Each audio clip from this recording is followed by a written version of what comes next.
था और इनका जन्म हुआ था 540 बीसी में। इनका जन्म 540 बीसी में हुआ था और इनका जन्म हुआ था वैशाली के कुंडग्राम में हुआ था, जो बिहार राज्य में पड़ता है। तो बौद्ध धर्म में आपने पिछली वीडियो में पढ़ाई होगी कि बौद्ध धर्म में जो उनका जन्म हुआ था वह लुम्बिनी में हुआ। नमस्कार दोस्तों, एक बार फिर हमारे चैनल जीके जस्ट नॉलेज में आपका स्वागत है। तो आज के इस वीडियो में हमें पढ़ना है जैन धर्म के बारे में। तो आप सभी को तो पता होगा, हमने पिछली वीडियो में बौद्ध धर्म के बारे में पढ़ा था, उसके सारे इतिहास को पढ़ा था। तो आज के इस वीडियो में हम जैन धर्म के बारे में जानने वाले हैं। तो आप लोगों ने यदि बौद्ध धर्म की वीडियो नहीं देखी तो मैं ऊपर आई बटन में डाल दूंगी, आप वहां से देख सकते हैं, या फिर डिस्क्रिप्शन में डाल दूंगी, वहां से आप देख सकते हैं। तो आज की इस वीडियो में हम जानेंगे जैन धर्म के बारे में। तो जैन धर्म के बारे में जानते हैं। जैन धर्म, इसके संस्थापक कौन हुए?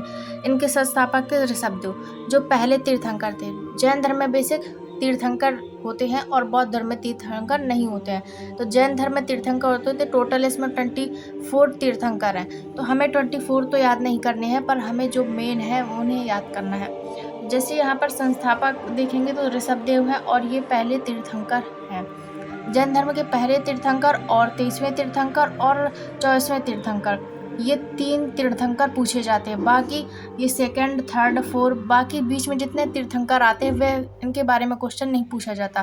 तो हम जो जैन धर्म के प्रथम तीर्थंकर है वह ऋषभदेव है, और जो 23वें तीर्थंकर है पार्श्वनाथ, और जो 24वें तीर्थंकर है महावीर स्वामी।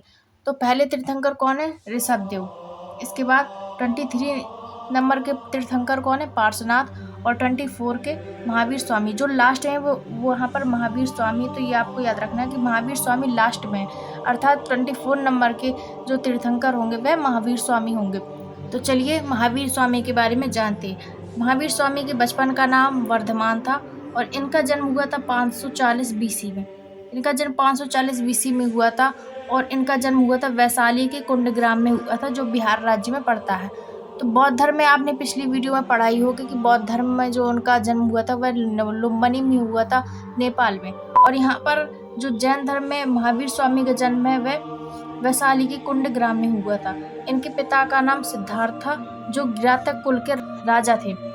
तो यहाँ पर आपको बहुत ही ज़्यादा कन्फ्यूजन होने वाली है, क्योंकि जो गौतम बुद्ध में है तो उनका नाम सिद्धार्थ था और यहाँ पर इनके पिता का नाम सिद्धार्थ है। तो आप कन्फ्यूजन नहीं होंगे। सात से आप याद करेंगे तो सात से सिद्धार्थ हो जाता है, और दूसरे सात से याद करेंगे तो शुद्धोधन हो जाता। तो जो गौतम बुद्ध के बचपन का नाम था वह सिद्धार्थ था और गौतम बुद्ध के पिता का नाम था वह शुद्धोधन था। और यहाँ पर आप देखेंगे तो सिद्धार्थ है इनके पिता का नाम है, और यदि महावीर स्वामी का देखेंगे तो महावीर स्वामी इनका नाम है वर्धमान। तो वर्धमान और सिद्धार्थ, तो जिसमें सेम ऐसा आ जाता है तो ये आप मानोगे बौद्ध धर्म से रिलेटेड है। इनकी माता का नाम त्रिशला है, इनकी पत्नी का नाम यशोदा है। अब आप यहाँ पर फिर एक बार कंफ्यूज होंगे कि यहाँ पर जो जैन धर्म में जो महावीर स्वामी की पत्नी है उनका नाम यशोदा है, और जो गौतम बुद्ध है उनकी पत्नी का नाम यशोधरा था। तो यहाँ पर आपको कंफ्यूज होने की बिल्कुल आवश्यकता नहीं है। यहाँ पर आपको याद रखना है इनकी पत्नी का नाम यशोदा, और वहाँ पर जो गौतम बुद्ध थे उनकी पत्नी का नाम यशोधरा था। यदि आपने पूरी वीडियो नहीं देखी तो आप पूरी वीडियो जरूर देखिए। आपको उसमें मैंने लास्ट में बताया है। अनुजा है जो प्रियदर्शी है, इनकी पुत्री है महावीर स्वामी की। महावीर स्वामी के जो बड़े भाई है नंदीवर्मन, और इन्हीं के कहने पर इन्होंने घर त्यागा था। 30 वर्ष की अवस्था में घर त्यागा था। 30 वर्ष की आयु में इन्होंने अपना घर त्यागा था, और जो गौतम बुद्ध थे उन्होंने 29 वर्ष की आयु में घर त्यागा था। इन्होंने 12 साल तपस्या की थी, कठोर तपस्या की थी, और जो गौतम बुद्ध है उन्होंने 6 वर्ष कठोर तपस्या की थी। जैन धर्म में यहाँ पर ज्ञान प्राप्ति को कैवल्य कहा जाता है। तो यहाँ पर जो महावीर स्वामी है इन्हें ज्ञान प्राप्ति हुई थी 42 वर्ष के थे, तब इन्हें जाम्बे ग्राम में ऋजुपालिका नदी के किनारे साल वृक्ष के नीचे इन्हें ज्ञान की प्राप्ति हुई थी।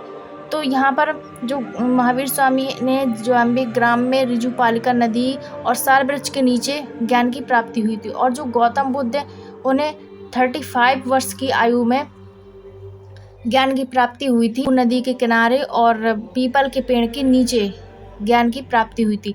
तो यहाँ पर अलग अलग डिफरेंस है। तो आप यदि मेरा पिछला वीडियो देखेंगे तो आप, और ये वाला वीडियो देखेंगे, तभी आपको डिफरेंस समझ में आएगा इन दोनों में। तो बिल्कुल भी कंफ्यूज नहीं होना है। तो यहाँ पर इन्हें कैवल्य की प्राप्ति कब हुई थी? 42 वर्ष में जाम्बिक ग्राम में ऋजुपालिका नदी और सालवृक्ष के नीचे।